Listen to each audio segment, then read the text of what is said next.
giorno prima che il trattato sulla proibizione delle armi nucleari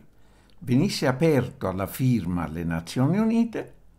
alla Camera dei Deputati è stata approvata il 19 settembre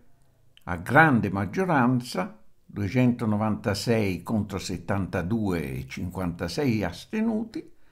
una mozione del Partito Democratico a firma Muscat e altri. Essa impegna il governo a continuare a perseguire l'obiettivo di un mondo privo di armi nucleari attraverso la centralità del Trattato di non proliferazione, valutando, compatibilmente con gli obblighi assunti in sede di Alleanza Atlantica, la possibilità di aderire al Trattato per vietare le armi nucleari, approvato dall'Assemblea Generale dell'ONU. La mozione PD, su cui il governo ha espresso parere favorevole, è una cortina fumogena per nascondere il fatto che l'Italia è accodata al crescente riarmo nucleare USA-NATO, ospitando in completa violazione del Trattato di non proliferazione le bombe nucleari USA B-61 che dal 2020 saranno sostituite dalle ancora più pericolose B-61-12. La vera posizione del governo Gentiloni è emersa il giorno dopo, quando attraverso il Consiglio Nord Atlantico, di cui fa parte insieme agli altri 28 governi della NATO, ha respinto in toto e attaccato il Trattato ONU. Alla Camera dei Deputati la mozione PD è stata votata da Forza Italia, Fratelli d'Italia, Scelta Civica, Alternativa Popolare, Democrazia Solidale e Gruppo Misto. La Lega Nord, assente in aula al momento del voto, con una sua mozione chiama il governo a non rinunciare alla garanzia offerta dalla disponibilità statunitense a proteggere anche nuclearmente l'Europa e il nostro stesso paese, non necessariamente rispetto alla Russia, come se l'Italia fosse in grado di stabilire contro chi debbano essere puntate le armi nucleari USA. Sinistra Italiana e Articolo 1, nelle loro mozioni respinte dalla Camera, chiedono la rimozione delle armi nucleari USA dall'Italia in base al Trattato di non proliferazione e l'adesione dell'Italia al Trattato ONU. Però sulla mozione PD entrambi i gruppi non hanno votato contro, ma si sono astenuti.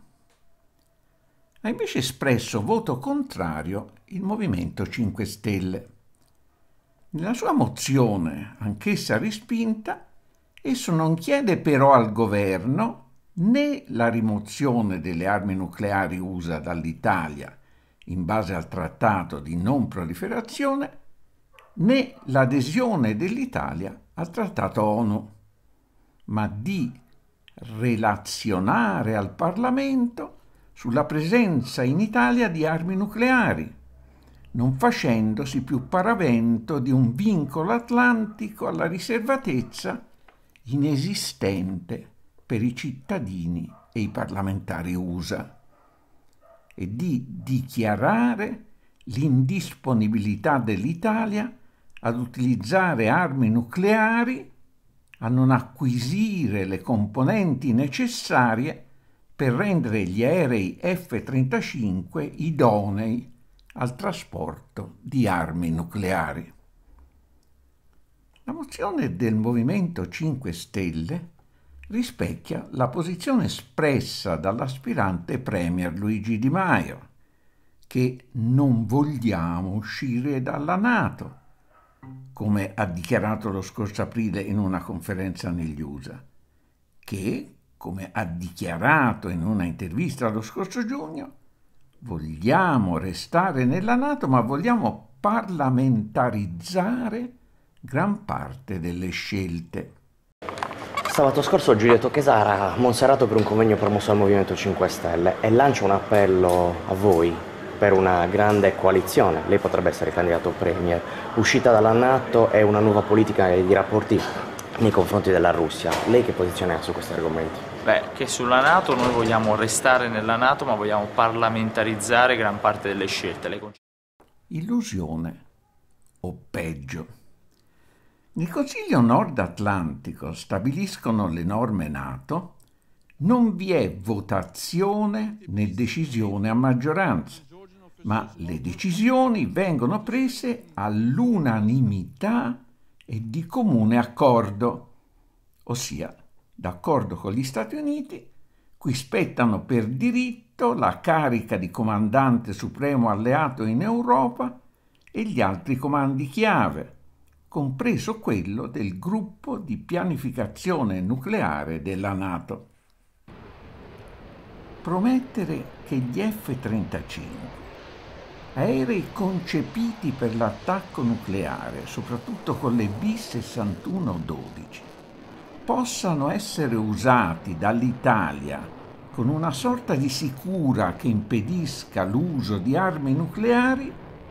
equivale a una favola raccontata ai bambini per fargli dormire sonni tranquilli.